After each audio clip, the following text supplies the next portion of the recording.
El año 6 fue el periodo post-republicano de la civilización romana, caracterizado por el despotismo. En su apogeo, controló territorios desde el Océano Atlántico, en el oeste, hasta las costas de los mares Caspio y Rojo en el este, y desde el desierto del Sahara en el sur hasta las orillas del Rin y el Danubio hasta las fronteras de Caledonia, sur y norte. Debido a su tamaño y duración, las instituciones y la cultura romanas tuvieron una influencia profunda y duradera en el desarrollo del idioma, la religión, la arquitectura, la literatura y el derecho en los territorios que gobernaba. Bienvenidos a Memorias del Pasado. El día de hoy te contaremos todo lo que hemos recopilado sobre el Imperio Romano en 10 minutos. Quédate hasta el final del video para que no te pierdas ninguno de los detalles que hoy te contaremos. ¡Comenzamos! En los 3 siglos que precedieron al ascenso de César Augusto, Roma había pasado de ser uno de varios estados de la península italiana, a unir toda una región y expandirse más allá de sus fronteras. El principal rival durante esta era republicana fue Cartago, que compitió con Roma a medida que se expandía hacia las cuencas del sur y oeste del Mediterráneo occidental. En el siglo II a.C. de la República, indudablemente controlaba el mar Mediterráneo, cuando conquistó Cartago y Grecia. Las posesiones romanas eran tan extensas que el Senado tenía pocas oportunidades de ejercer su poder fuera de la capital. De manera similar, el surgimiento de las fuerzas armadas destacó la importancia de controlarlas para obtener ganancias políticas. Así nacen los aspirantes a héroes, para quienes el poder es el objetivo principal. No solo expandió el Imperio Romano al conquistar la Galia, sino también Julio César, quien desafió la autoridad del Senado romano. El sistema político imperial surgió como resultado de la guerra civil que siguió la muerte de Julio César. Después de una guerra civil entre Pompeyo y el Senado, César asumió el poder absoluto y se declaró dictador vitalicio. En respuesta, varios miembros del Senado escenificaron su asesinato, lo que significaría la restauración de la República. El precedente de Octavio, primo e hijo adoptivo de César, no desapareció. Octavio se convirtió en el primer emperador unos años más tarde, derrotando una alianza entre su antiguo aliado, Marco Antonio, y la reina Cleopatra VII de Egipto. Octavio apoyó todas las formas del gobierno republicano, pero en realidad gobernó como dictador. El año 27. Semilla. El Senado le otorgó formalmente poderes supremos, representados por el nuevo título de Augusto, convirtiéndolo efectivamente en el primer emperador romano. Los primeros 2 siglos del imperio fueron un periodo de estabilidad y prosperidad sin precedentes. Sin embargo, el sistema establecido por Augusto se derrumbó durante la crisis del siglo III. Este fue un periodo de guerra civil prolongada, donde el gobierno se volvió despótico e introdujo los llamados dominios, que estaban más cerca de las monarquías absolutas. En un intento por estabilizar el imperio, Diocleciano dividió la administración en 286, entre el oriente griego y el occidente latino. En ese momento, Roma no era la capital de un imperio. El imperio estuvo unido y dividido varias veces, hasta que se partió en 2 tras la muerte de Teodosio I, en el 395. Los cristianos ascendieron a posiciones de poder tras el Edicto de Milán, promulgado por Constantino I, el primer emperador en bautizarse como cristiano, en 313. Tiempo después, inició el periodo de las grandes migraciones, el cual precipitó el declive del Imperio Romano de Occidente. Con la caída de Rávena ante Flavio Odoacro y la deposición del usurpador Rómulo Augustulo en el 476, se señalaba tradicionalmente el fin de la Edad Antigua y el comienzo de la Edad Media, aun cuando toma cada vez más relevancia la consideración de la Antigüedad tardía como una época de transición entre ambos periodos.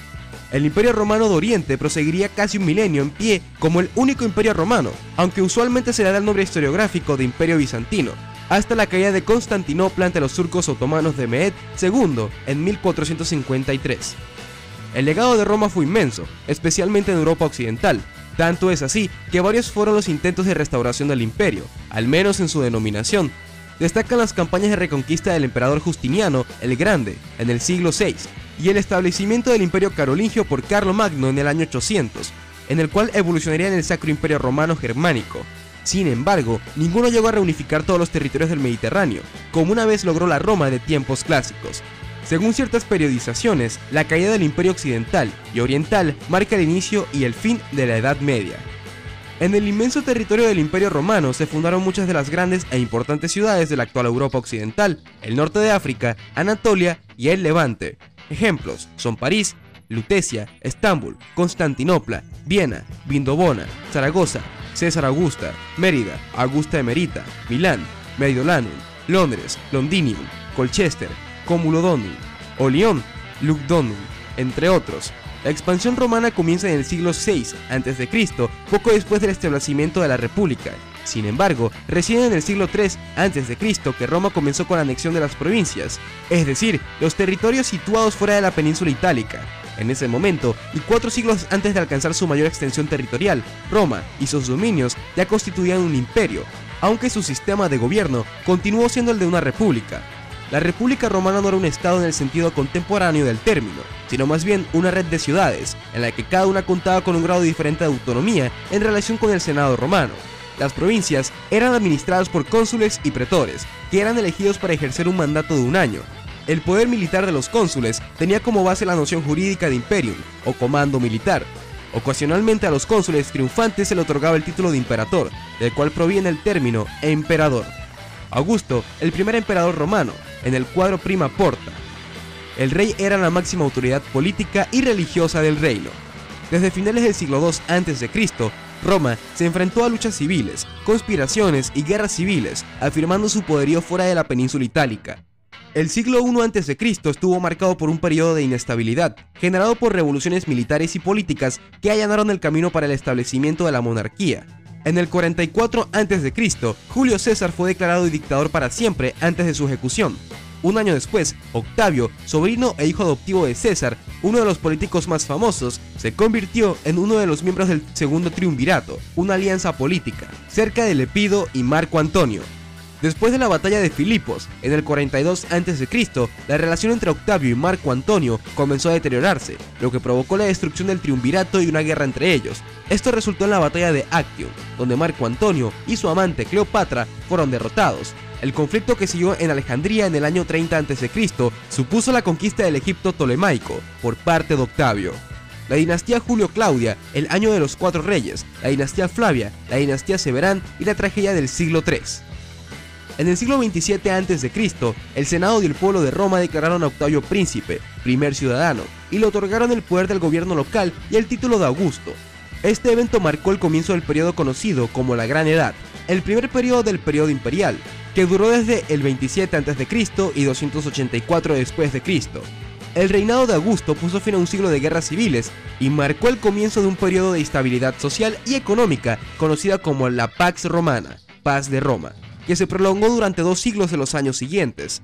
Las rebeliones provinciales fueron raras y rápidamente sofocadas. Como único gobernante de Roma, Augusto pudo implementar importantes reformas militares, políticas y económicas. El Senado le otorgó el poder de nombrar a sus propios senadores con autoridad sobre los gobernantes regionales, creando un cargo de facto que sería llamado emperador. Augusto estableció los principios de la sucesión dinástica, sucediendo así a la dinastía Julio-Claudia con Tiberio, Calígula, Claudio y Nerón. El suicidio de este último condujo a un breve periodo de guerra civil conocido como el Año de los 4 Jueces, que terminó con la victoria del Vespasiano y el establecimiento de la dinastía Flavia, que vivió poco tiempo, conocido por existir y tener la responsabilidad para construir el Coliseo de Roma.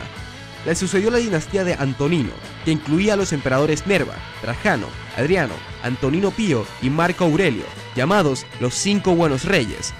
En 212, por el decreto de Caracalla, que fue promulgado por el emperador del mismo nombre, se concedió el derecho a ser ciudadano de Roma a todos los ciudadanos libres de ese imperio.